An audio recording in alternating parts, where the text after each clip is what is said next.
oportunidad de poder venir a la casa de Dios.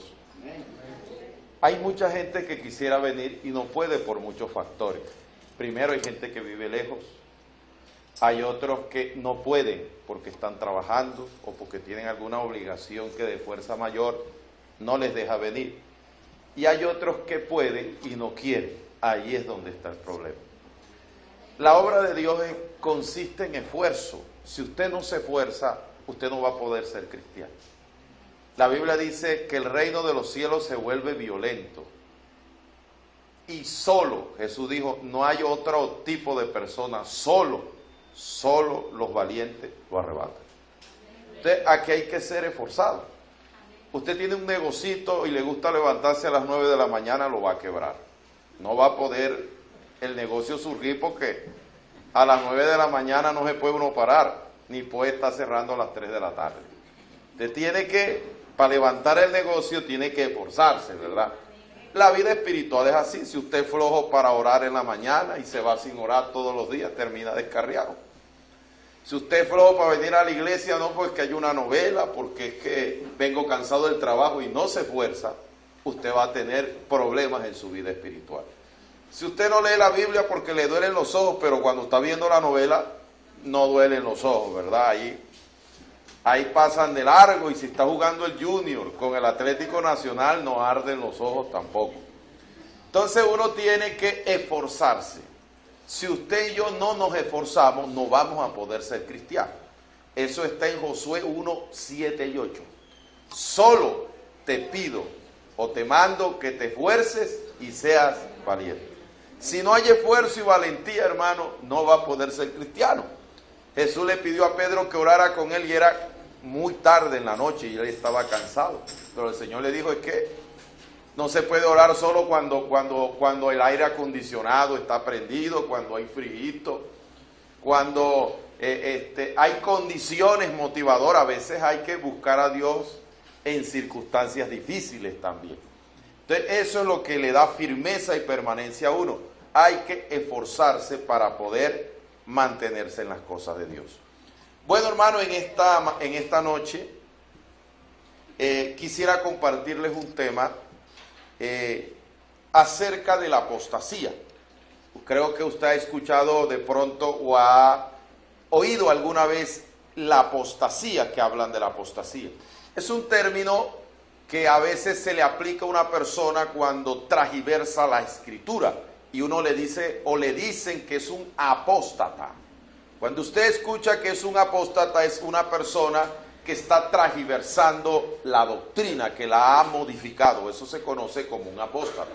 La palabra apostasía, que es donde viene el término apóstata, significa negar la fe. Y eso hace parte de lo que hoy nosotros vemos, la cantidad de confusiones y de religiones que hay en el mundo. Y hoy vamos brevemente a hablar de cómo enfrentar la apostasía, cómo se enfrenta ese problema en la vida cristiana. Y para eso quiero que abra la escritura en la carta o la epístola del apóstol Judas. La carta o epístola del apóstol Judas. No le voy a dar capítulo porque solo tiene un capítulo. Judas es una carta que solo tiene un capítulo. Judas, versículo 3. La carta del apóstol Judas, capítulo 3. ¿Está allí? Judas, capítulo 3. Leo para ustedes. Amados, por la gran solicitud que tenía de escribiros acerca de nuestra común salvación, me ha sido necesario escribirlos exhortándoos que contendáis ardientemente por la fe que ha sido una vez dada a los santos. Voy al versículo 5, voy a saltar al verso 5. Mas quiero recordaros, ya que una vez lo habéis sabido, que el Señor, habiendo salvado al pueblo, sacándolo de Egipto, después destruyó a los que no creyeron. Diga conmigo, a los que no creyeron. Amén. a los ángeles que no guardaron su dignidad. Diga conmigo, no guardaron.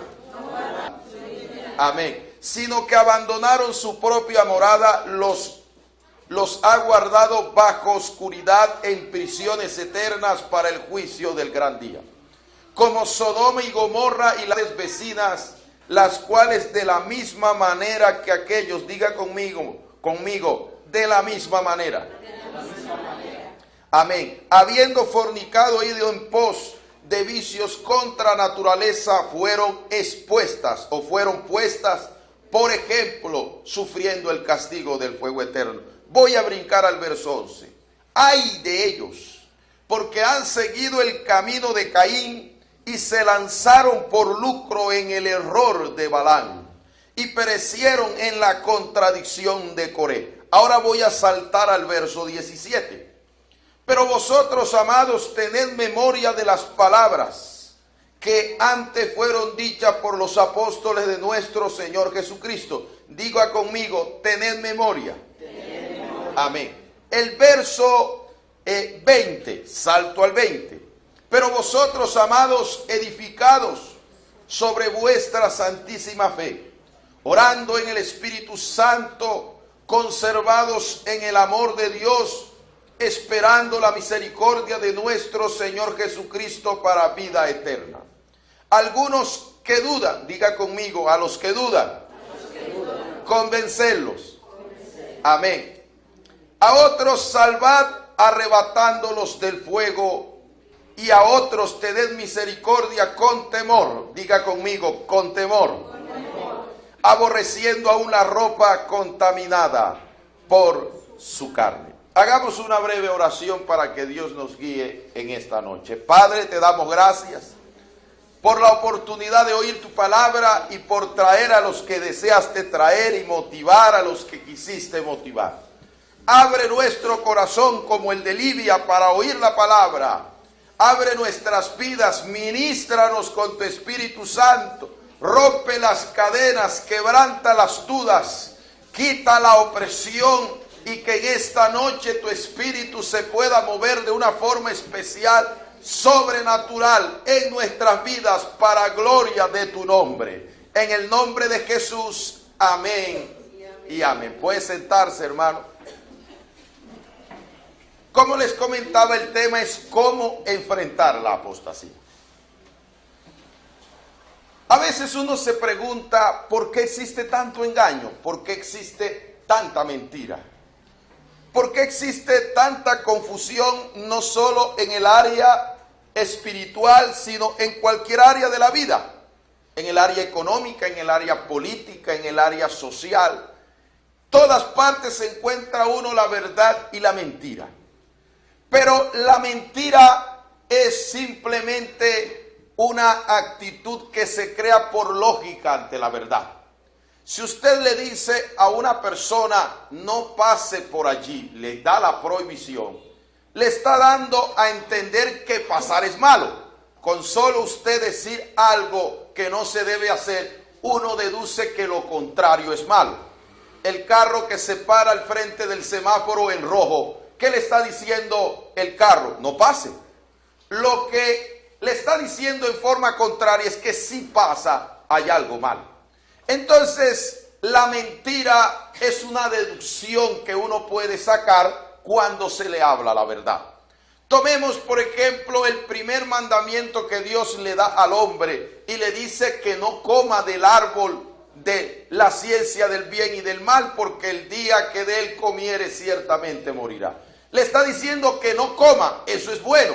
Lo bueno era no comer. Estamos deduciendo entonces que comer es malo. Entonces, cuando se crea la verdad, por lógica se está creando la mentira. La diferencia es que Dios nunca empuja al ser humano a lo malo, sino que lo advierte del mal para que no caiga en él. Y Satanás tiene lo contrario. ¿Qué hizo Dios con el árbol? Lo puso para probar al hombre, pero para no atarlo a una sola voluntad. Porque si Dios no coloca el árbol, el hombre estaría obligado a hacer siempre lo bueno, porque en el huerto no habría nada malo. Dios coloca al hombre en el huerto del Edén para que su voluntad funcionara. Es decir, yo no lo voy a amarrar a que usted haga lo que yo le diga.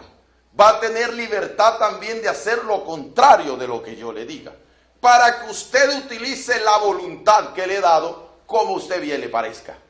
Y entonces Dios lo que hace es que trata de inclinar la voluntad humana hacia el bien y no hacia el mal. Pero el árbol que Dios le cohibía al hombre, dándole a entender que no debía hacerlo y comer de él, la serpiente aparece y le dice, eso no es verdad. Lo empujó al mar y le dice, porque Dios sabe que el día que va sabréis lo bueno y lo malo. Es la gran diferencia, que el instrumento que sirve para probar al hombre y llevarlo a la obediencia puede ser utilizado por Satanás para impulsar al hombre a la desobediencia. Solo había un mandamiento y ya había apostasía. El diablo le decía, si puede comer, eso es mentira, que usted va a morir. Porque si usted come de él, usted va a ser como Dios. En pocas palabras, Dios es un envidioso. No lo quiere ver usted como un Dios. No lo quiere ver a usted como la persona grande que es. Dios sabía que el orgullo mata. Dios sabía que la arrogancia, que la vanidad, que la vanagloria es destructiva, y trataba de mantener al hombre bajo ese estado de humildad. Pero el diablo lo que hizo fue alimentar eso y decirle, salga de esa condición de estar sometido a Dios, haga lo que usted quiera, que usted va a ser grande. Y vino el engaño. La guerra entre el bien y el mal, la verdad y la mentira, la luz y la oscuridad, son tan viejas como el viejo hombre. Así que donde usted vaya, va a encontrar algo que le diga no es así. Donde usted se mueva, va a encontrar un ser humano que lo contradiga. Donde usted se movilice, va a encontrar a una persona que la diga, que le trate de transgiversar lo que Dios ha dicho. Eso está en el mundo y Dios no lo va a evitar. Aún la Escritura nos dice a nosotros que Jesús, cuando pronosticaba las señales del fin del mundo, comenzó a decir, vendrán falsos cristos. Y vas a escuchar ahí o allí que el Cristo está, pero cuando usted lo escuche no vaya, porque engañarán a muchos y muchos caerán. Estaba dando a entender que la mentira va a rodar, que la mentira va a correr, que el engaño va a fluir, que eso no lo va a parar nadie. Lo que uno tiene que hacer es prepararse para no caer en ese engaño. Lo que uno tiene es que doctrinarse, porque hay hermanos que creen todo lo que les dice. Hay hermanos que inmediatamente cualquier persona que les nombre un texto bíblico ya los confunden, ya los perturban, ya están un poco transgiversados en su interior, no logran tener posiciones porque no conocen la doctrina. Y Dios nos viene diciendo desde hace mucho tiempo que la falsedad y el engaño va a entrar en las iglesias, que la falsedad y el engaño va a entrar en el pueblo de Dios. Sutilmente se va a ir metiendo, pero si usted quiere cuidarse de eso, tiene que tratar de tomar medidas para que la mentira no entre y lo engañe. Una de las señales que Jesús dio, dice, y si no fueren acortados los días, aún los escogidos podrían no ser salvos. Pocas palabras, va a ser tanto el sufrimiento y el engaño que va a haber en los últimos tiempos, que muchas personas no lo aguantarán, no lo soportarán. Leyendo yo una revista de la National Geographic, decía que en el mundo, alrededor del mundo, más o menos hay 100,000 religiones. ¿Usted sabe lo que son 100,000 religiones existentes en el planeta? De pronto usted ha escuchado algunas. De pronto usted ha tratado con algunas personas que profesan una fe diferente y distinta a la que usted posee. Pero hay muchísimas más que de pronto uno ni siquiera conoce. Y Judas no es el Judas que vendió al Señor, este es otro Judas. La mayoría considera de que este Judas que el Espíritu Santo inspiró a escribir la Escritura no fue el que vendió a Cristo. No tuvo tiempo de escribirla porque él murió ahorcado. Ni siquiera Jesús había muerto cuando ya él estaba colgado de un árbol, atado su cuello a una soga. Se cree que este Judas fue hermano de Jesucristo. Y sé que para algunas personas que tienen una fe algo religiosa, puede sentirse que lo que le voy a decir es como un sacrilegio, pero le voy a decir lo que la Biblia dice de eso. Fue hermano de carne y sangre de Jesucristo. Es decir, que Jesucristo tuvo más hermanos. Por ejemplo, Santiago, el escritor, el apóstol de la carta a Santiago, fue hermano de Jesucristo. Y este Judas aparece en el listado cuando el Señor hizo sus primeros milagros y señales, y la gente se confundía y decía: ¿no es este el hijo del carpintero? ¿De dónde tiene esta sabiduría y estas señales? ¿No están con nosotros sus hermanos y sus hermanas? ¿No está con nosotros José? ¿No está con nosotros Judas? Quiere decir que este hombre estaba allí en la lista, era hermano de Jesucristo. Y este hombre con el tiempo se convirtió al evangelio y fue usado por Dios para escribir esta breve epístola o carta. Esta carta es muy pequeña, pero las cosas de Dios no se juzgan por contenido. Yo no puedo decir que Daniel es un hombre de Dios más grande que Judas, porque el libro de Daniel tiene 12 capítulos y este apenas tiene uno. Lo que tenga un versículo, 2 versículos o 1000 versículos, no importa la cantidad, es palabra de Dios y tiene el mismo valor.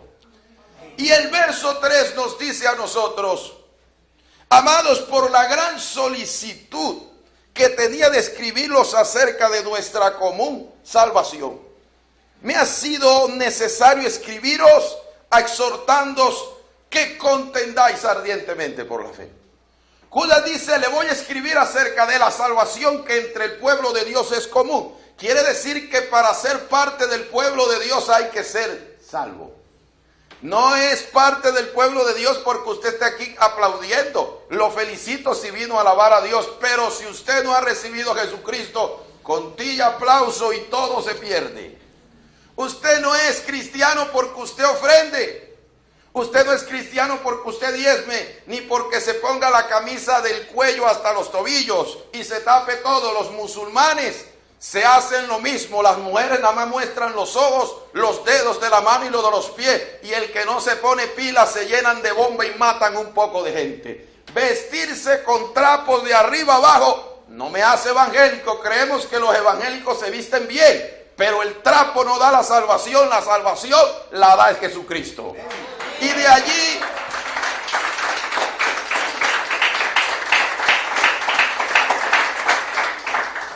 que Judas dice: esto es para el pueblo cristiano. Usted no le va a ver doctrina a un inconverso, no ha recibido al Señor. ¿Qué va a pelear él? Y uno a veces ve gente inconversa peleando doctrina, hablando de las iglesias evangélicas. Yo digo: un perdido, ¿qué hace criticando las cosas de Dios si está perdido? Yo creo que para uno criticar a alguien, como dijo Jesús, hay que sacar la viga del propio ojo de uno para sacar el de los demás. Yo no voy donde esos evangélicos porque hay hipócritas allí. Esa gente no es sincera y comienzan a sacar todos los defectos. Yo digo, si hay algún hipócrita en el pueblo de Dios y muere como hipócrita, se va a perder, y usted también se va a perder. El criticar a la gente no le da la salvación. Y además de eso, en la iglesia tienen que haber hipócritas. Si no hubieran hipócritas, la iglesia estuviera incompleta, porque a los hipócritas Dios también los llama para que se arrepientan y entre en el reino de los cielos. Deben haber de ese tipo también en la iglesia. Y dice: les escribo, la razón de mi carta es acerca de la salvación, pero me he dado cuenta que hay algo que atenta contra la salvación. Para el apóstol Judas no era lo mismo creer en Dios y no importaba cómo, todos vamos para el cielo. Judas dijo: no, eso no es así. No se puede ir para el cielo diciéndole a lo blanco negro. No se puede ir para el cielo diciéndole a lo malo bueno.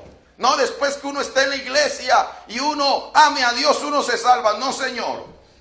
El mismo Jesús decía: si me amáis, guardad mis mandamientos. Es decir, hay que creer pero conforme a la palabra. No puedo creer como yo creo, como yo pido y como yo pienso, sino como Dios lo ha establecido. Y allí comienza diciendo: deben contender por la fe.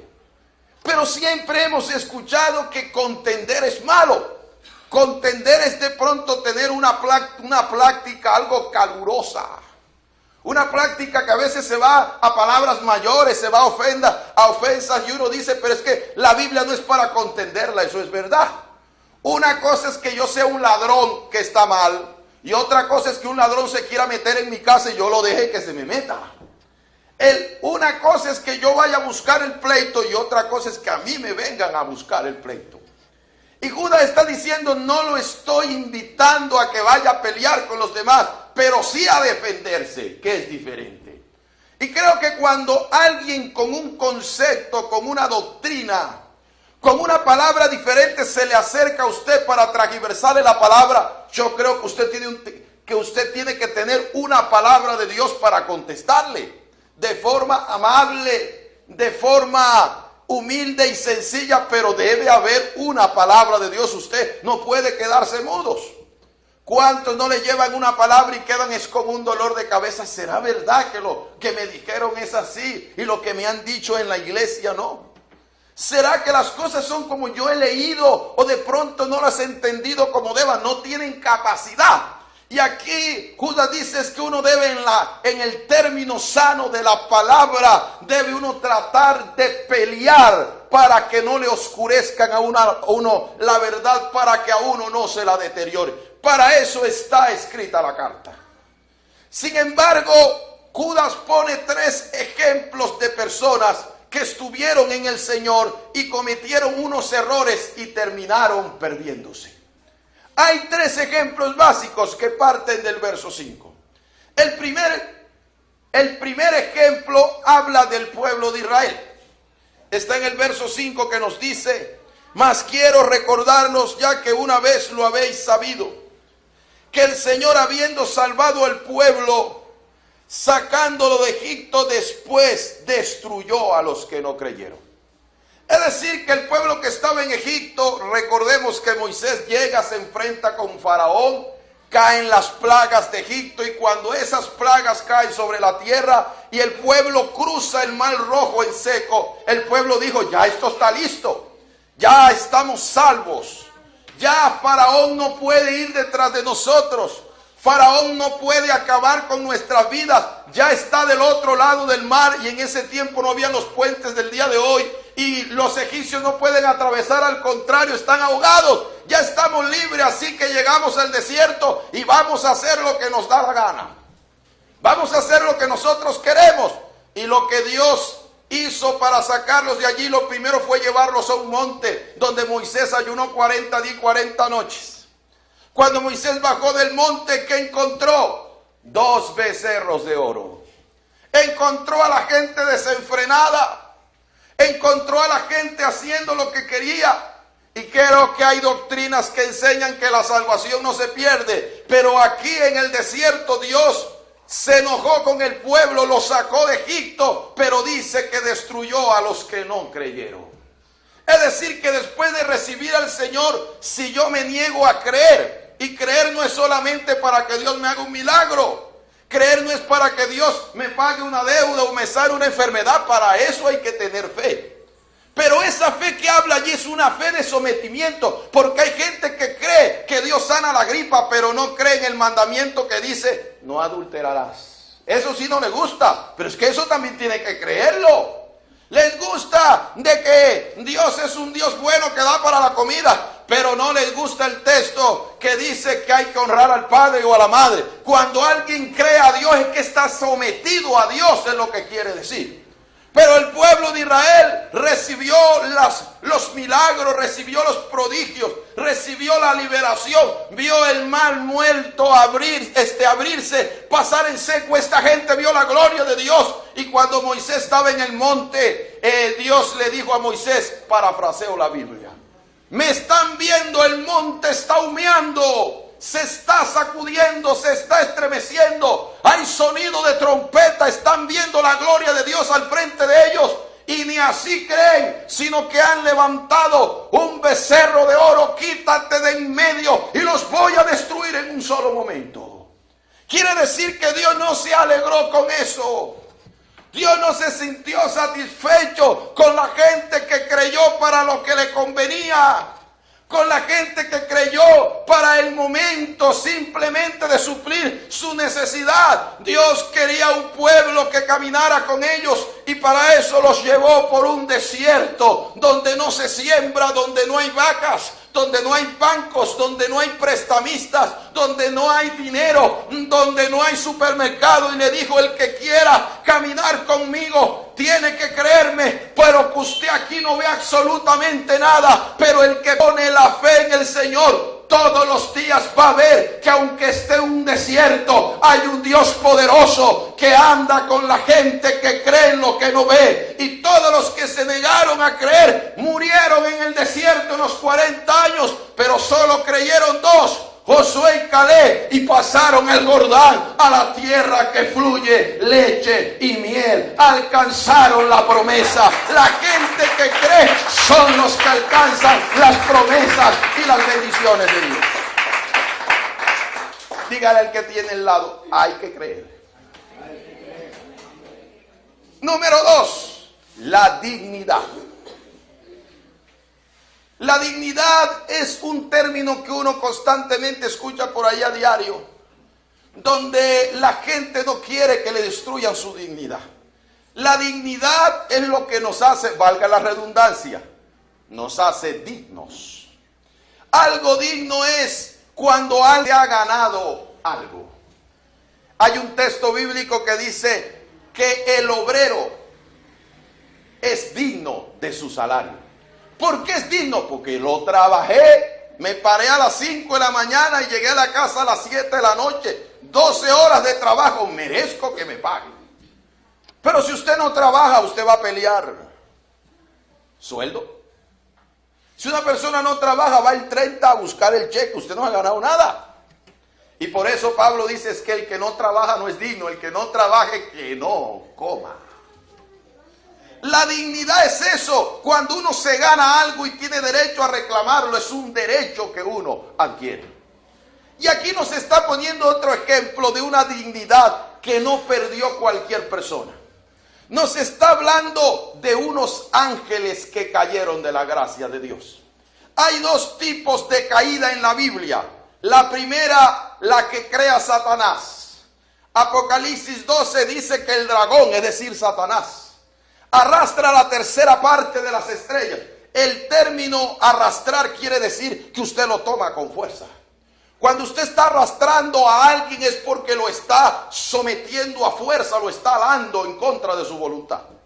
Pero dice que además de arrastrarlo, el término estrella hace referencia a los ángeles.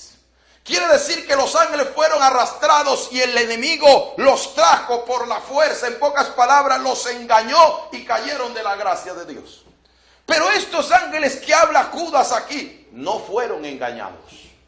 Ellos no llegaron a la tierra diciendo: diablo embustero, me engañaste y me hiciste caer de la gracia de Dios. No, dice que ellos dejaron su dignidad y abandonaron su propia morada. En pocas palabras, nosotros sabemos que el diablo nos está mintiendo. Nosotros sabemos que él dice que le va a dar un golpe de estado a Dios y a mí me va a nombrar de ministro de Hacienda y a usted lo va a nombrar de ministro de Relaciones Exteriores y a usted lo va a poner de ujier en la puerta del cielo y nos está ofreciendo cargos. Nosotros sabemos que el tipo es un tramposo. Pero nosotros no nos vamos a dejar engañar de él, pero sí nos vamos a ir del cielo. Nos vamos a ir del cielo porque es que no nos gusta estar aquí. Aquí no beben. Aquí no se permite tener 2 y 3 novias. Aquí no se permite que uno pueda alzarse la túnica hasta arribita y mostrar los músculos tan bellos que el Señor nos ha dado. Aquí no se permiten escotes ni que los pezoncitos se le vean a uno. Estamos aburridos de esa santidad. Estamos aburridos de ese sometimiento. Nos vamos porque queremos y no porque nadie nos engañó. Y se fueron, abandonaron su propia morada. Lo que nos está diciendo a nosotros es que esta gente se vino por voluntad propia. Y cuando alguien sale del cielo porque quiso, y me perdone el término, porque le dio la gana, ¿qué se va a hacer con él? ¿Sabe por qué Dios le da la salvación al hombre? Dice que Jesús en el libro de Hebreos capítulo 1 dice que no vino a redimir a los ángeles, sino a la descendencia de Abraham. Y uno le dice, ¿por qué no perdonó al pobre diablito como nos perdona a nosotros? ¿Por qué no perdona al diablo si perdona un sicario? ¿Por qué no perdona a un espíritu, a una potestad, a un gobernador de las tinieblas, si perdona a una prostituta, si perdona a un ladrón? ¿Por qué no los perdona a ellos? Y la respuesta es sencilla: porque el hombre nunca ha ido al cielo. El hombre no sabe qué hay en la presencia de Dios y por eso le ofrezco algo que él no ha visto. Pero el diablo lo vio. El diablo tocó el trono, el diablo se paseaba en la presencia de Dios. Y si no le gustó el cielo, no tengo más nada que ofrecerle. Si no le gustó el reino de los cielos, entonces no hay lugar para él. Tiene que irse al infierno, que eso fue lo que le agradó y eso fue lo que le gustó. Y hay gente que entra en la apostasía porque no está de acuerdo con lo que Dios dice. No está de acuerdo con la palabra, no está de acuerdo con la santidad. Y si usted no está de acuerdo con la santidad, no sirve para vivir en el cielo. Cuando Jesús enseñaba a orar, decía en la parte de que conocemos como el Padre Nuestro: hágase tu voluntad en la tierra, así como en el cielo. En pocas palabras, viva en la tierra como si usted estuviera viviendo en el cielo. Y si no le gustan las normas de Dios aquí, menos le van a gustar vivir con Él por toda la eternidad. De ahí es que la palabra nos dice: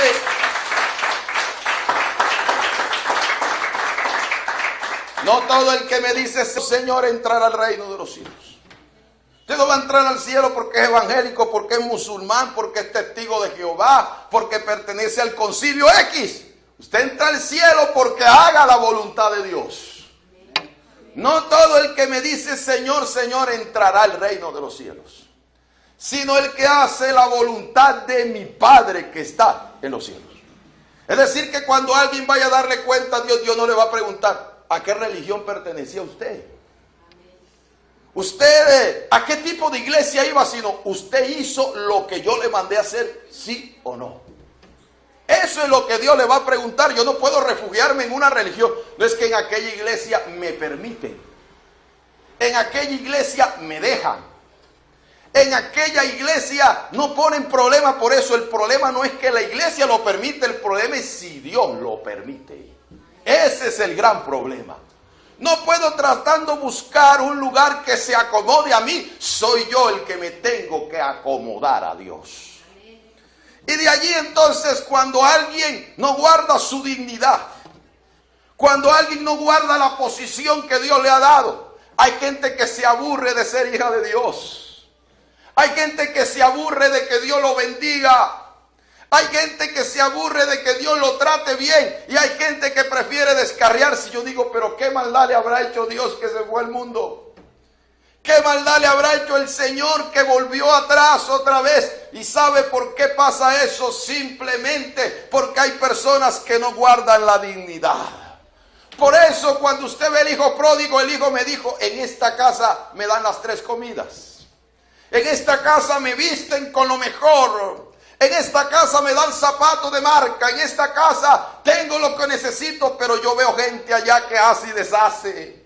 Yo veo gente allá que se enreda en el lodo y están como contentos. Y yo estoy aburrido de estar aquí. Le voy a pedir a mi padre que me dé mi herencia, porque quiero irme allá afuera a prostituirme con las rameras.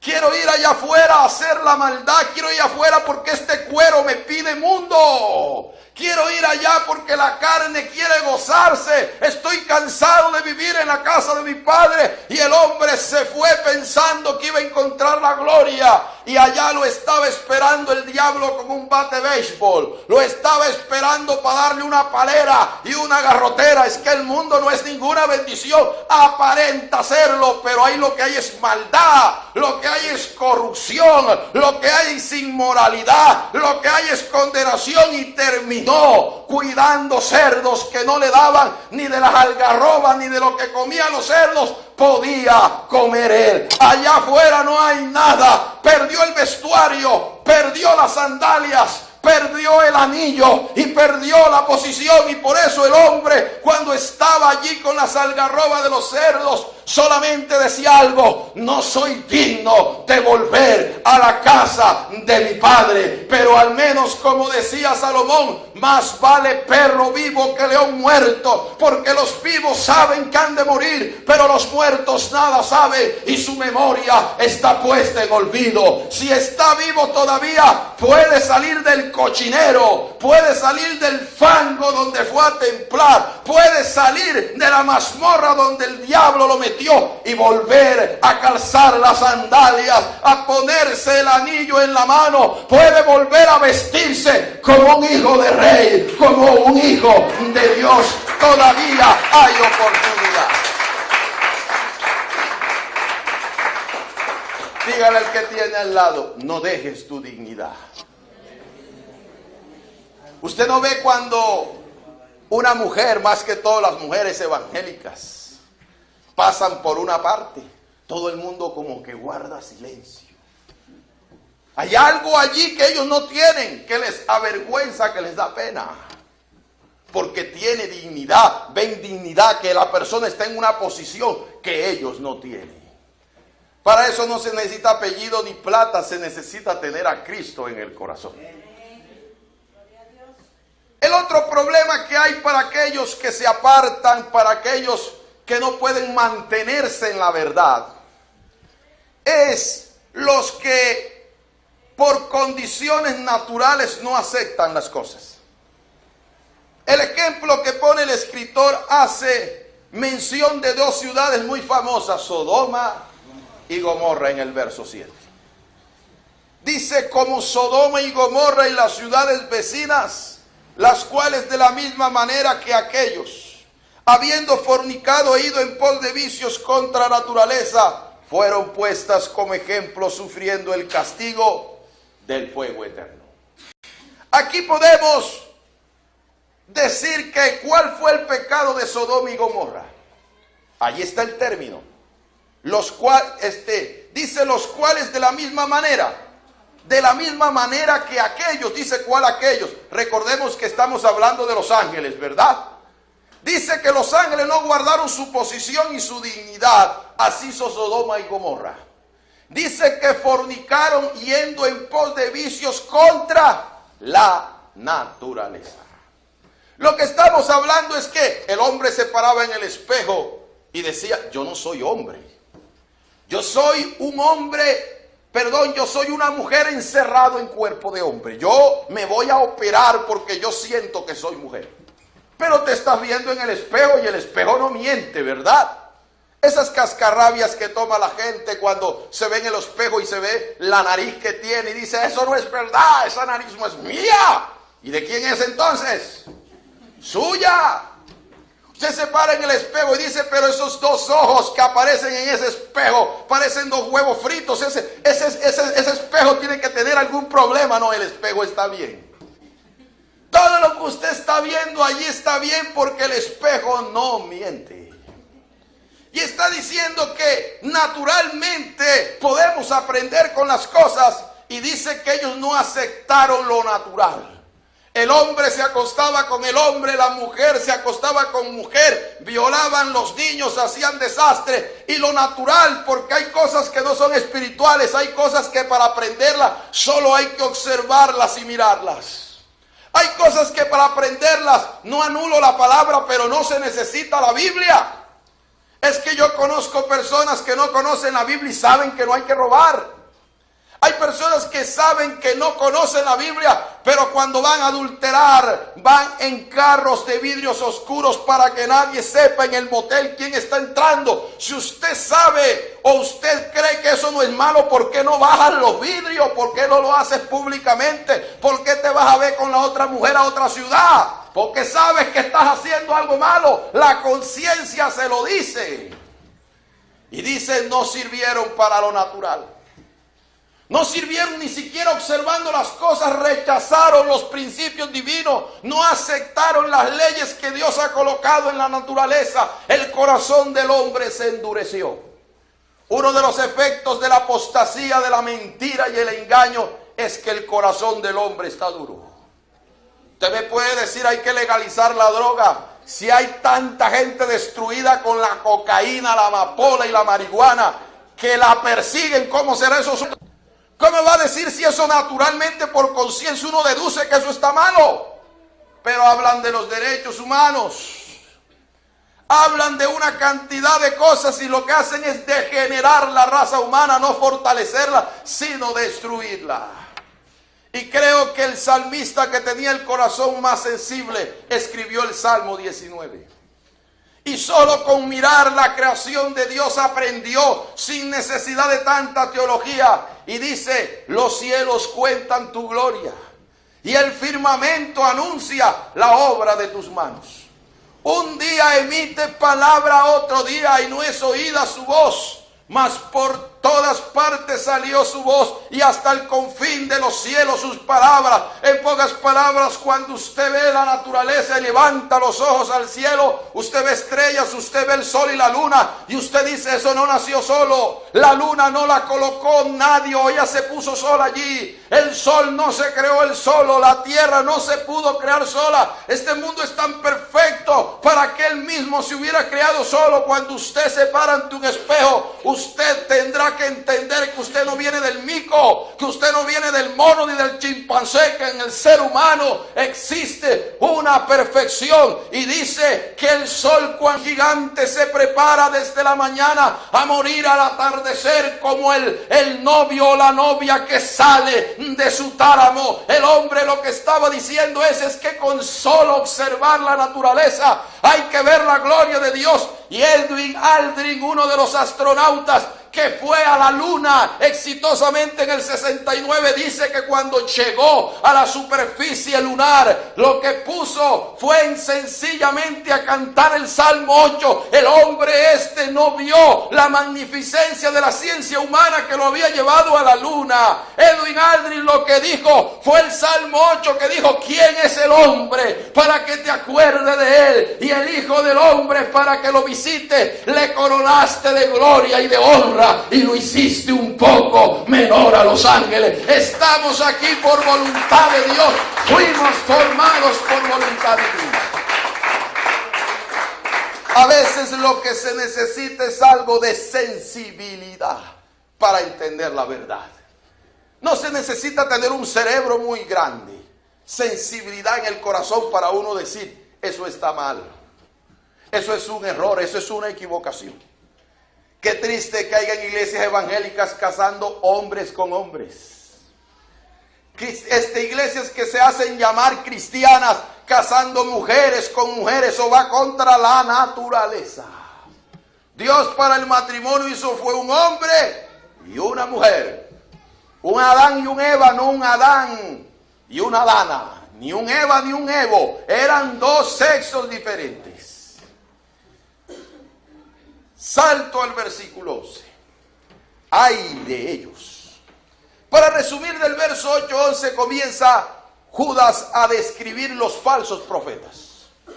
Hay gente que se queda observando a un predicador, a un pastor, a un evangelista, y la gente dice, pero ¿será es verdadero o es falso, cierto? ¿Será que nos está diciendo la verdad o nos está engañando? Yo siempre he visto que la ignorancia es un arma que nos coloca en desventaja. Usted no ve cuando una persona tiene un problema legal y viene un abogado y lo atemoriza, te voy a meter preso, te voy a llevar, te voy a quitar la casa, te voy a dejar en las tablas. Y de pronto usted con los nervios, de pronto cede a lo que usted quiera. Pero el otro que sabe de leyes dice, eso es puro cuento, él no puede hacer nada de eso, eso es para asustarlo. Y el otro que sí sabe va y se enfrenta con él y se neutraliza el problema. Es que la ignorancia acaba el que la posee. Mientras más usted pueda cortar la distancia entre el conocimiento y la ignorancia, hágalo, porque lo que uno ignora, lo ignora. De allí entonces comienza a dar una descripción, pero viene una sentencia y dice, ay de ellos. Usted no sabe que el ay es una exclamación producto del dolor. ¿Cuántos de ustedes se han recostado a un lugar donde sienten que los quema o que los puya? Y cuando usted siente ese puyonazo o ese quemonazo, ¿cómo reacciona usted? Ay, ¿verdad que sí? Ay, dice usted, es como cuando uno estaba pequeño y uno de los hermanos hacía una maldad. Y cuando los demás hermanos veían lo mal que uno hizo, le hacían, ¡ay! Cuando venga mi papá se lo voy a decir. ¡Ay! Tira lo que te espera. Y hay una correa de 4 dedos, de esas que se usaban antes, de cuero, ¿verdad? ¡Ay! ¡Ay! Es un término que indica algo terrible en el sentido teológico que va a suceder. El libro de Apocalipsis tiene 3 ayes. Y uno de esos ayes es el juicio que Dios derrama con los 2 testigos. Hay otros ayes que es el derramamiento de las copas de la ira. El ay es un juicio terrible que viene de Dios en la tierra, pero le está hablando un tipo de personas que se prestan para la apostasía. Da tristeza, pero la mayoría de los apóstatas fueron buenos cristianos. La mayoría de los que se niegan a recibir la verdad vivieron en ellas. El primero de ellos es el diablo, estuvo viéndole la cara a Dios y se rebeló. Los enemigos más grandes de la fe conocieron la verdad. Es verdad que hay gente que no conoce la verdad, pero lo triste es haberla conocido y haber renunciado a ella. Lo triste es haberla tenido en la mano y haberla desechado, no haberla guardado, abrazado y amado. Y dice Judas, ay de ellos. Y da 3 razones por las cuales les viene un juicio a los que se prestan para regar la verdad, el engaño y la mentira y confundir la gente. El primero que dice, ay de ellos, porque han seguido el camino de Caín. Las personas no les gusta que le toquen la libertad. Hay gente que cuando les van a hablar la ley de Dios, la gente se distancia porque no, ya me van a prohibir esto, me van a prohibir aquello, me van a decir que esto es malo, me van a decir que no haga esto otro. Yo no quiero prohibiciones, yo quiero es libertad. Pero hay que entender que hay una diferencia entre libertad y libertinaje. ¿Por qué no tumbas la pared de tu vecino para extender más la casa? ¿No te gustaría extender más la casa? Pero el vecino no te va a dejar. Quiere decir que tú no puedes hacer lo que quieras porque tienes que respetar los derechos de los demás. ¿Por qué no sales a la calle sin casco? ¿Por qué no sales a la calle en una motocicleta que no tenga ningún estándar de seguridad?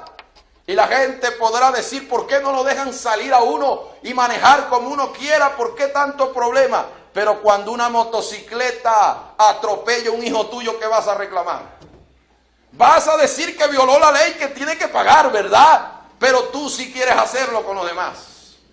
Y de allí que nosotros tenemos que entender que para poder sujetarnos y mantenernos en la verdad y huir de la apostasía, tenemos que entender que hay que estar sujeto a Dios. El problema de Caín fue que cuando Caín mató a su hermano y le vino el castigo, Dios le habló y le maldijo para castigarlo. Caín dijo, grande es mi castigo para ser soportado.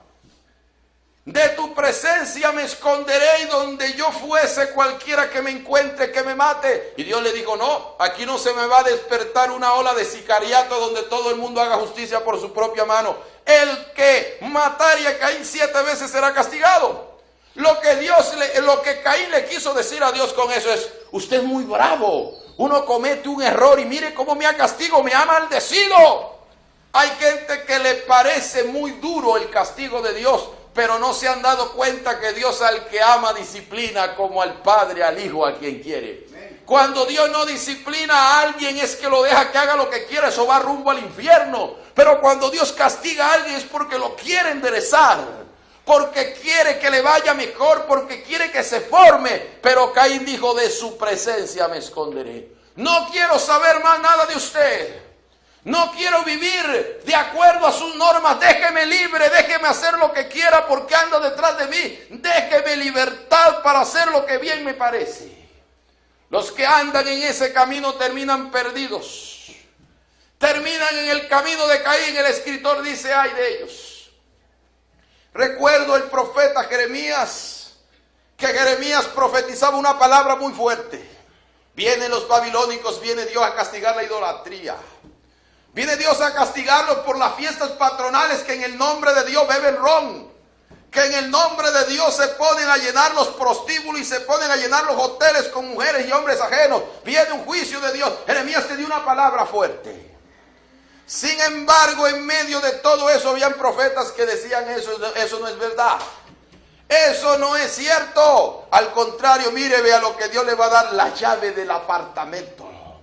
Mire lo que Dios le va a dar. Mire, el marido que usted le está pidiendo a Dios, con nariz de ratón bien puntiaguda, con ojos verdes, monito, que el marido que Dios le está pidiendo, blanco, alto, que no parece un llavero ni chichón de piso, uno de 2 metros, le viene con plata, le viene universitario, le viene como usted lo quiere, con esos pectorales, que la quiera, que usted haga lo que le dé la gana y él no le diga nada, sino que la abrace y la bese, ya le viene al hombre. Pero uno decía, pero un pueblo tan descompuesto, un pueblo tan corrompido, y que viene el carro, viene la mujer, vienen los hijos, ¿y cómo va a estar bendiciendo a una gente así? Y la gente estaba confundida. La gente no sabía en qué creer y los babilonios entraron. Los babilonios penetraron, y cuando llegó Nabuzaradán, el general del ejército babilonio, le dijo al profeta Jeremías, no me lo toca nadie, porque por causa de las profecías lo pusieron preso. Por causa de las profecías casi lo matan, porque lo dejaron entrar a una cisterna y que se enterrara en el fango varios días. Lo pusieron a comer una torta con agua diaria, lo estaban matando de hambre. Pero el profeta seguía fiel, seguía sometido a Dios, y cuando vino el juicio de Dios, los falsos profetas murieron a filo de espada. Los falsos profetas fueron llevados cautivos a Babilonia, pero el hombre que se guardó para Dios y que vivió la palabra, no hubo un ay para él, al contrario, Dios le guardó y le cuidó la vida. Para aquel que se somete hay vida, y hay vida en abundancia. Ay de ellos. Y se lanzaron por lucro en el error de Balaam. Balaam era un profeta de Dios que tenía un defecto: le gustaba la plata. Balaam, cuando había época de plata, no iba al culto. Balaam, cuando tenía dinero, andaba flojo espiritualmente. La plata lo descomponía.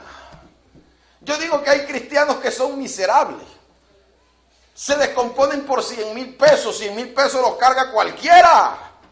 Les caen unos milloncitos y se vuelve loco. Y me perdona el término, los tiene que cargar el Señor como las gallinas.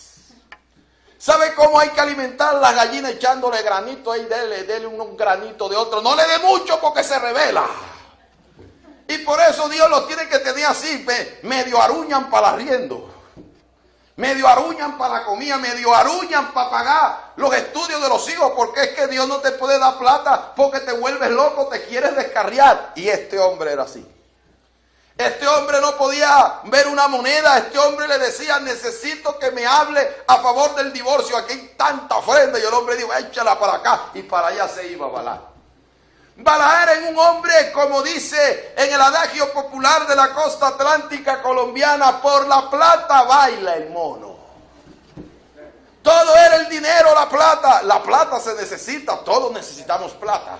Pero no se puede vender la verdad por plata. La verdad no tiene precio, porque la verdad es Jesucristo y Él no tiene precio. Pero este hombre vendía la verdad, este hombre vendía la palabra de Dios, este hombre profetizaba lo que la gente le convenía.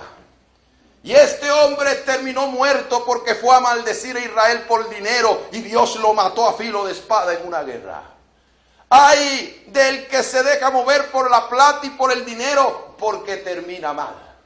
Bien dijo un apóstol que murió solo, murió pobre, murió en la necesidad, pero Pablo estaba tranquilo y dijo, he peleado la buena batalla, he acabado la carrera, he guardado la fe, por lo cual me espera la corona de justicia que Dios ha prometido a los que le aman. No estoy haciendo alarde a la pobreza, pero si para ir al reino de los cielos hay que despojarse y vivir en la miseria, al menos en los cielos le espera una corona y una ciudad con calles de oro y mar de cristal por toda la eternidad.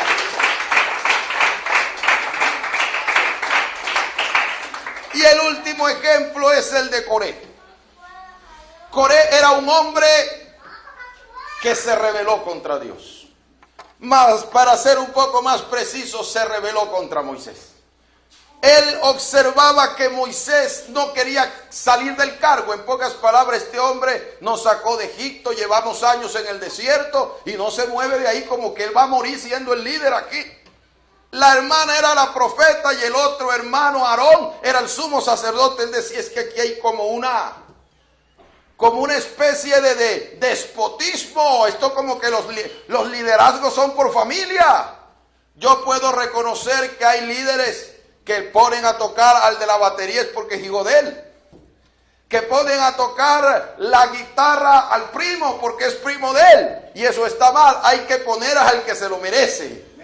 Pero es que hay que entender que el problema no era de familiaridad. Ellos se lo habían ganado. No es que los había puesto porque Moisés quería, sino porque Dios le dijo que colocara a Aarón como sumo sacerdote. Y este hombre no se sometía a aquello. Uno de los grandes problemas que hay en los apóstatas es que no respetan la autoridad. Pero sí les gusta que los respeten a ellos. La mayoría de los apóstatas se han ido de la iglesia, han creado divisiones. Si usted se quiere ir de una iglesia, váyase, pero váyase solo. No arrastre a los demás. Pero no, se van ellos y se quieren llevar un poco de gente. Una cosa es que la gente se quiera ir con uno y otra cosa es que uno comience a cizañar. Una cosa es que uno comience a llenarles la cabeza de cucaracha y comience uno a llenarlos de odio contra el líder para uno traérselo. Son dos cosas diferentes. Y allí había un Coré rebelde contra la autoridad, y hay que entender algo, que el que se rebela contra la autoridad se rebela contra Dios. En Romanos 12 dice que no hay autoridad sino puesta por parte de Dios. Es decir, que esa autoridad está puesta por Dios y Dios respalda esa autoridad siempre y cuando esté haciendo lo legal. Dios no va a respaldar a una autoridad que ande sobornando gente, ya eso es aparte. Dios no va a darle la vara a una autoridad que esté extorsionando personas, pero sí va a apoyar a alguien que esté dando y haciendo las cosas como Él manda. Esa autoridad está puesta por Dios. ¿Sabe cómo terminó Coré? Rebelado contra la autoridad. La tierra se abrió y se lo tragó. Se cree que hasta el día de hoy es el único hombre que ha ido al infierno con carne y hueso. La mayoría de la gente deja el cuerpito aquí para que los gusanos se den un festín. Pero este hombre lo llevó al infierno. Se fue a asar con cuerpo, con alma y con espíritu. Por rebelión. Y de allí es que el apóstol Judas dice, ay de ellos. Porque cuando hay un apóstata está en algunos de estos tres caminos. En el de Caín, en el de Balaam o en el de Coré. De allí voy a saltar al verso 17. Tenemos entonces identificados los problemas de la apostasía. Los que no creyeron, los que no guardaron la dignidad y los que fueron en vicios contra la naturaleza. Pero aquí comienza ahora el escritor no a mostrarnos los apóstatas o los errores en que caen los apóstatas, sino que comienza a darnos la cura, cómo enfrentar ese problema. El verso 17 nos dice, pero vosotros, amados, tened memoria de las palabras que antes fueron dichas por los apóstoles de nuestro Señor Jesucristo. Aquí entendemos que el apóstol Judas nos dice, hacer memoria de las palabras de nuestro Señor Jesucristo que fueron dichas por los apóstoles.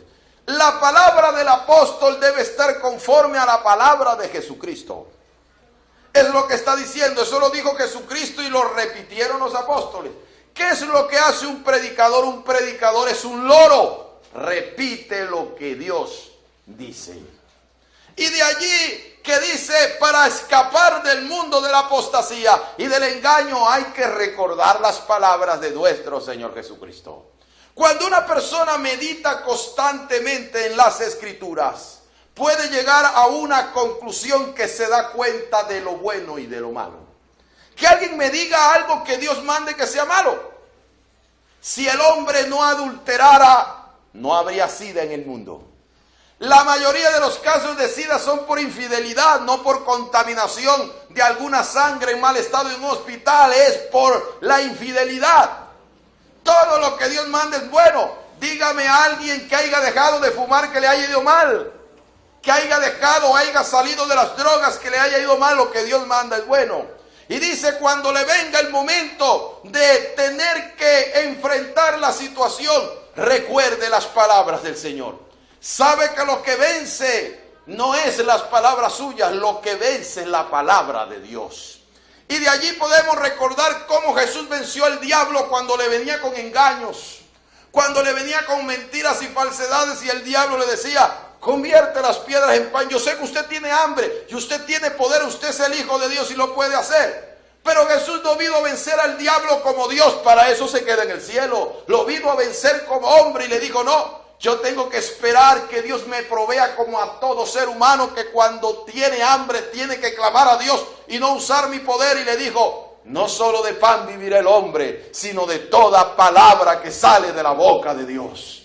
Después lo fue a tentar después que le tentó su carne, su naturaleza humana, vino otra tentación y le mostró los reinos del mundo. Le mostró toda la grandeza, y cuando se la mostró le dijo, todo esto le daré, fama, poder y dinero, lo que todo ser humano quiere. Y el Señor, ¿qué le contesta? Le contestó, a tu Dios adorarás y al solo servirás. Cuando lo tentó en el pináculo, no le contestó con concepto, con filosofía, diciendo yo creo, yo pienso y yo opino, no. Cuando le dijo, láncese porque la Biblia dice, y se la torció. A tus ángeles mandará cerca de ti para que tu pie no tropiece en pie. Le dijo, no, eso está transversado. Porque una cosa es que yo no vea la piedra y yo caiga, Dios me ayude y me levante. Y otra cosa es que yo vea la piedra y de terco meta el pie. Usted no sabe que si me lanzo de aquí yo sé lo que estoy haciendo. ¿Y usted cree que Dios va a mandar los ángeles?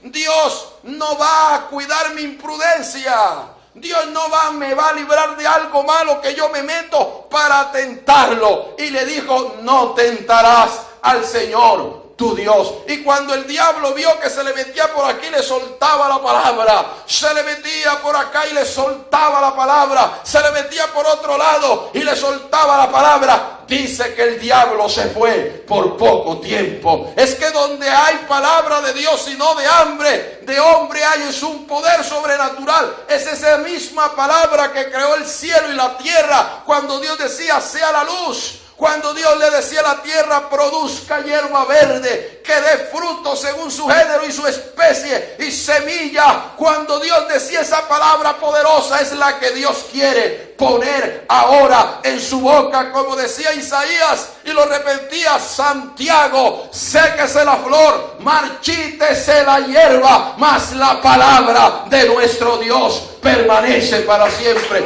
Es la palabra lo que tiene el poder.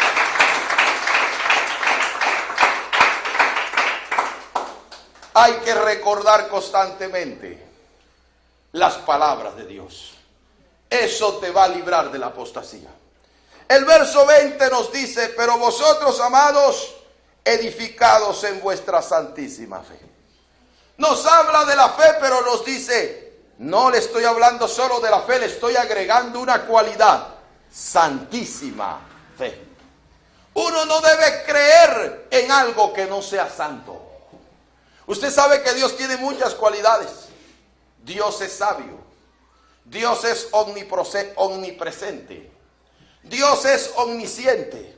Y podemos sacar tantos atributos divinos, pero hay un atributo que no importa la manifestación de Dios, siempre va a haber un atributo que está ahí pegado que nunca desaparece. La sabiduría de Dios es santa. La presencia de Dios es santa. Todo lo que Dios hace es santo, los milagros de Dios son santos. De allí entonces que dice, si usted va a creer en algo en el Señor, tiene que creer en algo que sea santo. Esa es la fe que no se corrompe, la fe pura, la fe que es santísima. Porque Dios es un ser que es santo. Si usted va a creer en algo de Dios, métale la santidad. Métale la pureza para que las ideas no se tuerzan y las ideas no se corrompan. Y el mismo escritor de Hebreos dice, sin santidad nadie verá al Señor. En pocas palabras, necesita ese ingrediente. Y los que lo ven de día y de noche, los 4 seres vivientes que están al frente del trono, día y noche dicen, santo, santo, santo es Jehová de los ejércitos. Si queremos ver el rostro a Dios, tenemos que entender que algún día, cuando vayamos a su presencia, vamos a ver un Dios que es santo 3 veces. Santo, santo, santo. Bendito sea el nombre del Señor. Orando en el Espíritu Santo. La oración en el Espíritu. Hay oraciones que son aburridoras, se las saben de memoria, tienen un cassette grabado. La misma oración de siempre. Señor, dame para pagar la luz. Señor, dame para pagar el agua. Señor, dame para sacar a la mujer el domingo porque si no me la forma. Señor, dame para la ropa. Ya esas oraciones las tienen grabadas, no salen de allí. La misma grabación, las mismas cosas. La misma oración, que por eso es que se arrodillan a orar y ve uno esa pobre banca llena de baba. Van a babear porque se quedan dormidos. No han aprendido a orar bajo la dirección de Dios. Hermano, ¿y qué tiene que ver la oración con la apostasía? Porque la oración de Dios nos lleva a nosotros a la verdad. Hay personas que han sido engañadas con revelaciones. Que el Señor me mostró que no era el Padre y el Hijo y el Espíritu Santo. Yo tuve una revelación que en oración yo le pedí a Dios y me dijo eso. Me dijo que era uno solo. Dice, pero es que la Biblia condena eso. Eso no fue Dios que le habló. Son oraciones engañosas que no se adaptan a la palabra, como un hermano en una escuela dominical que el pastor dijo, ¿quién va a dar un testimonio? Un hermano se paró. Digo, hermano, le estaba pidiendo a Dios una bendición y me contestó, me gané la lotería. Yo digo, pero ¿qué tipo de respuesta es esa? Esas son cosas que no tienen fundamento bíblico. Los sueños se sujetan a Dios, las visiones se someten a la palabra, las revelaciones se someten a la palabra y no la palabra a las revelaciones. Yo no sé si ese sueño que usted tuvo fue producto del chonchito de medianoche, de la frijolada que se comió y viene para que yo me mate la cabeza a interpretárselo. Tiene que haber un fundamento en las Escrituras. Y por eso está diciendo, hay que orar en el Espíritu. Y no hay algo, hermano, que hay gente que dice, hermano, yo he leído cosas en la Biblia y no las entiendo. Pero sabe que las puede entender. Hay un maestro. Hay alguien que puede darle a entender las cosas, que se las puede dar a comprender, que se las puede revelar. Como dice Romanos, cosas que ojo no vio, ni oído oyó, son las que Dios ha revelado a los que le aman. Usted no entiende algo, órele a ese Dios sabio, órele a ese Dios entendido, órele a ese Dios que es el alfa y el omega, el principio y fin de todo conocimiento, que Él tiene la manera de hacerle entender las cosas para que nadie se las cambie y se las tragiverse. Yo he conocido gente que no sabe cambiar una llanta y le ora a Dios y Dios le da la sabiduría y la cambia. No saben nada de mecánica y le oran a Dios y Dios le da la sabiduría para que aprenda mecánica. Y si usted le ora a Dios, le dará la sabiduría como Santiago. Si no tiene sabiduría, pídala a Dios, el cual la dará abundantemente y sin reproche, y le será dada para que entienda la palabra y los principios que ahí están establecidos. Hay que orar en el Espíritu, dice Judas. Conservaos en el amor de Dios. Hay personas que ven de acuerdo al cristal que se pone. Si usted agarra un vidrio negro, ¿cómo ve? Negro. Si usted agarra un pedazo de vidrio verde, ¿cómo va a ver? Verde. Y los sentimientos nos hacen ver cosas. Los que han fracasado en los noviazgos, 2, 3 novias, todas le han dicho, usted parece un ogro, usted va a morir viejo, usted no se casa con nadie, usted es maluco, nadie lo ha querido recibir, las mujeres lo dejan, no levanta ni polvo, y entonces levanta, las mujeres son malas. La Biblia no dice que todas las mujeres son malas, dice que hay algunas malas, pero no son todas. Está viendo por el vidrio que él tiene, pero no por la realidad de la palabra. Y la experiencia nos va desdañando, nos va descomponiendo. Y por eso hay gente predicando cosas raras y extrañas. Y uno dice, a ese le pasó algo. A ese le ocurrió algo y cree que lo que él vivió, los demás también lo van a vivir. Y de ahí comienzan a sacar doctrinas. Yo conozco un pastor que él quería ser bautizado con el Espíritu Santo y andaba buscando consejos por allí. Y un hermano le dijo, métase 10 días de ayuno, porque para que el Espíritu Santo cayera en el aposento alto tuvieron que ayunar 10 días. Y se metió 10 días y no caía nada, hermano. Otro le decía, mire hermano, haga esto, haga aquello, y nada le resultaba. Y él lo que hizo fue que se puso a orar a Dios y dejó eso así. Y un día cuando estaba dirigiendo el púlpito, él sintió que cayó algo como un fuego y no aguantó y ¡pum! Cayó a la tarima. Comenzó a hablar en lengua, Dios lo bautizó en el Espíritu, y el día de hoy él dice, si yo en esos 10 días de ayuno el Señor me hubiera bautizado, yo hubiera levantado una doctrina diciéndole a la gente que para uno ser lleno del Espíritu Santo había que ayunar 10 días. Yo le hubiera dicho lo mismo a la gente y Dios no se lo permitió. Las cosas que yo vivo no tiene que vivirlas otro. Si usted ha pasado hambre, eso puede servir de testimonio, pero es que no todo el mundo va a aguantar hambre. Si a usted lo han tumbado, si a usted lo han robado, no quiere decir que van a robar todo el mundo. Por eso él está diciendo que hay que estar bajo el amor de Dios. ¿Sabe por qué Caín se volvió un apóstata? Porque se llenó de celo y de odio contra el hermano. Y quiso resolver las cosas a su manera, a su forma, de la manera como él quiso. Y terminó desviándose del camino de la verdad y del camino de Dios. Por eso no podemos estar rigiéndonos tanto por las experiencias, sino por lo que la Biblia dice. Y si hay que decidir entre la experiencia y la palabra, primero está la palabra, porque las experiencias son engañosas. Él dice, conservaos en el amor de Dios. No se vaya a llenar de odio ni de envidia, porque va a ver las cosas diferentes.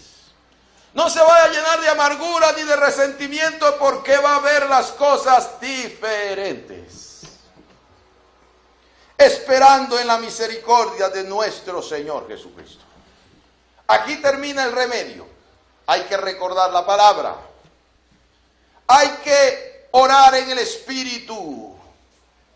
Hay que conservarse en el amor del Señor. Hay que vivir bajo la santísima fe, y termina el remedio diciéndonos, esperando en la misericordia de nuestro Señor Jesucristo. ¿Sabe por qué hay gente que prefiere creer en otra cosa? Porque se cansan de esperar. Que Cristo viene y yo no veo que venga. Aquí hay que hacer es malo para uno conseguir las cosas, porque se va uno por lo bueno y lo que recibe es golpe y maltrato y se está descomponiendo. Se está degenerando, se está deteriorando. Hermano, yo ofrendo y me va es peor. Comienzan a vivir de ciertas cosas que comienzan a dañarle el corazón. Y lo que está diciendo es, aprende a esperar. Aguante. Espere que hay injusticia, espere que hay maldad, espere que hay cantidad de tragedias en la tierra. Pero Dios tiene su hora de operar. Recuerdo que en Eclesiastés Salomón decía, por cuanto no se ejecuta sentencia inmediata sobre la mala obra, los hijos de los hombres viven de continuo haciendo el mal. El que se robó el celular pasó 1 mes, 2 meses, 6 meses, 1 año y nadie lo ha castigado. El que va y engaña a la esposa, se la ha hecho con esta, se la ha hecho con la otra, y la esposa, él dice, ni siquiera se ha enterado, la maldad resulta.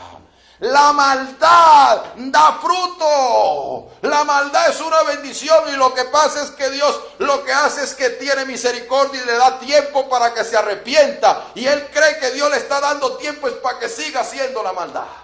Usted se puede acordar de Faraón, que Dios le decía, deja ir a mi pueblo, no voy a dejar ir a nadie. Y venía una plaga y caían las langostas y mandaba a buscar a Moisés. Ore a Dios para que quite la langosta. Y cuando Dios le mostraba el amor, volvía y se negaba a dejar ir al pueblo. Y Dios tuvo que mandarle 9 plagas. Y cada vez que Dios le mandaba una plaga, jugaba con él y decía, a Dios, me perdona el término, es castizo de la religión. Creía que le podía estar vacilando, mamando gallo al Señor. Cree que podía estar jugando con él. Cree que podía estar haciendo lo que quiera y llegó un momento que Dios le dijo a Moisés, hasta aquí llegó el juego. Hasta aquí llegó la paciencia. Hasta aquí llegó la misericordia. Hasta aquí llegó la compasión. Hasta aquí llegó esto, hasta aquí llegó las oportunidades, ya lo esperé lo suficiente, le he tenido paciencia. Y vino Dios y pasó el ángel de la muerte y mató a todos los primogénitos de los faraones. Y al otro día lo que había era llanto, lo que había era dolor, lo que había era luto, lo que había eran lágrimas. Pero los que esperaron los judíos, mientras Faraón les daba látigo, mientras Faraón los atormentaba, el pueblo oraba y esperaba en la misericordia de Dios, que llegó, los liberó y los introdujo a la tierra que fluye leche y miel. Hay un Dios que sabe lo que usted sufre, lo que usted aguanta y padece, pero aguante y soporte el engaño, la mentira y la falsedad, que ese Dios de misericordia algún día aparecerá para llevarlo a las puertas eternas, para darle la recompensa por todo lo que usted ha sufrido. Alabado sea el nombre del Señor.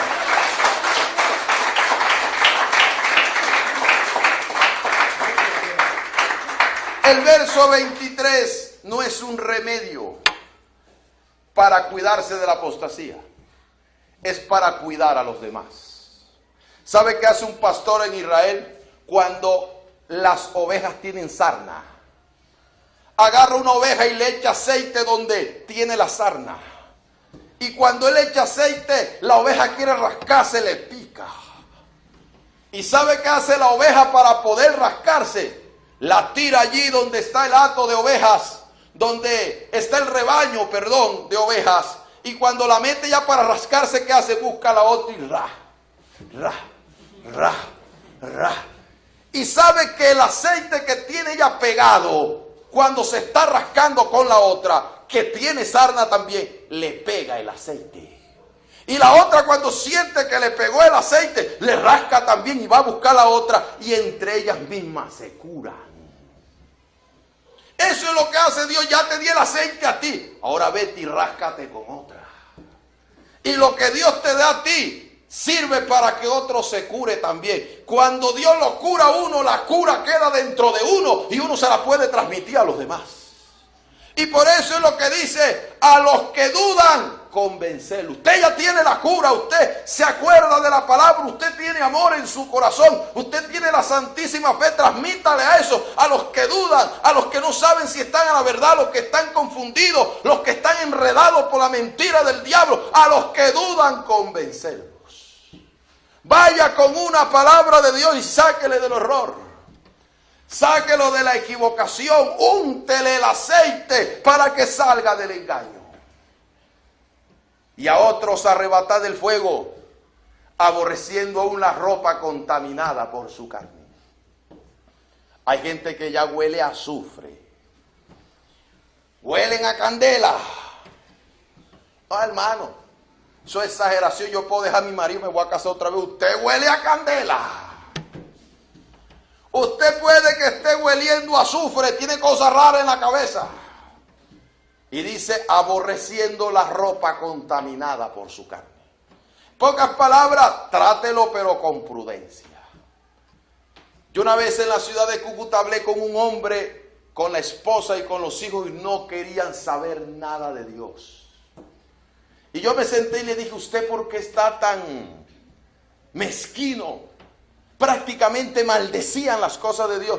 Y el hombre que era el más sensible de todos me dijo, lo que pasa es que la iglesia comenzó a predicar en las cárceles. Mi hijo era el que cantaba en la iglesia y hoy es un mariachi que le canta al mundo. Mi esposa no quiere saber nada de ninguna congregación. Porque cuando comenzamos a predicar en la cárcel, mi hija se enamoró de un preso. Y de ese preso hay un hijo ahora. Se descarrió ella, después se descarrió el hermano, se descarrió la mujer y después me descarrié yo porque no me aguantaba ese poco descarriado en la casa. Yo le digo, ella fue a salvar un alma y ella debió haberse ganado esa alma y resulta que el impío fue quien se la ganó a ella. Cuando uno va a ganarse a alguien, tiene que hacerlo con prudencia. No es que yo no voy a la iglesia si usted no viene y me busca, entonces no vaya. Yo no voy a prestar mi salvación y que mi salvación se pierda para que supuestamente otro se salve. Conozco amas de casa que los hijos las tienen de juguete. No es que me voy a congregar en aquella iglesia y si usted quiere que yo sea evangélico, sálgase de la suya y me acompaña. ¿Quién dijo eso? Si usted quiere ir a buscar de Dios, vaya solo, así como va solo a la cantina, vaya solo a la iglesia. Y viene la otra, se sale, se enfría, ni él ni ella. Dice, si quiere sacar gente del mundo, hágalo con prudencia. Si usted sabe que hay un hombre solo que le está esperando, no vaya, mande otro hombre. ¿No ve que el diablo le puede hacer su mala jugada allí? Dice, aborreciendo aún la ropa, no la persona, la ropa, aún lo que tiene, porque está expuesto al fuego. Para yo salvar a alguien no necesito condenarme yo. Y cierro el mensaje con este ejemplo. Usted sabe lo que hace un pastor en Israel cuando una oveja cae en un hueco. Que le tira el cayado, la vara. Y si no la alcanza, la deja en el hueco. ¿Qué pastor tan malo ese? Que se muere en el hueco, sí. Porque hay dos soluciones. Si le tira la vara y no la alcanza en la primera y no la pudo, la otra es que él se tira el hueco con ella. Para poderla sacar. Y si los dos están en el hueco, ¿cómo la va a sacar si él también está en el hueco? Entonces no va a ser la oveja que se pierda, sino que se pierde el pastor y se pierde la oveja. Cuando uno pudo, pudo, y cuando uno no pudo, no pudo. Hay que ser prudentes para arrebatar gente del fuego. Amado hermano, que Dios nos ayude. El engaño va a crecer, más religiones van a salir, pero ese es un triunfo. Vivir bajo la dirección, bajo la certeza y bajo la bendición de la verdad, de la palabra del Señor. Vamos a colocarnos de pie en esta noche, hermanos. Aleluya. Vamos a darle gracias al Señor. Le invito a que cierre sus ojos y oremos. Padre, te damos gracias. En esta hermosa noche hemos compartido tu palabra, hemos anunciado el mensaje de las Escrituras. Pedimos, Señor, que nos ayudes. Aquellos que tienen dudas, que tienen confusiones, que tienen en su mente cosas que no entienden, que les ayudes a canalizar las dudas, a canalizar esas confusiones y a darle un respaldo de acuerdo a tus principios para que salgan del engaño y de la falsedad. Reprendemos todo espíritu de mentira, de engaño, todo espíritu de falsedad. Lo declaramos sin poder y sin autoridad, y que tu gracia y tu misericordia nos alcancen. En el nombre de Jesucristo te lo pedimos y te damos gracias. Amén y amén. ¿Hay alguna persona enferma en esta noche para orar por él o por él que tenga algún problema de salud? Bendito sea Jesús.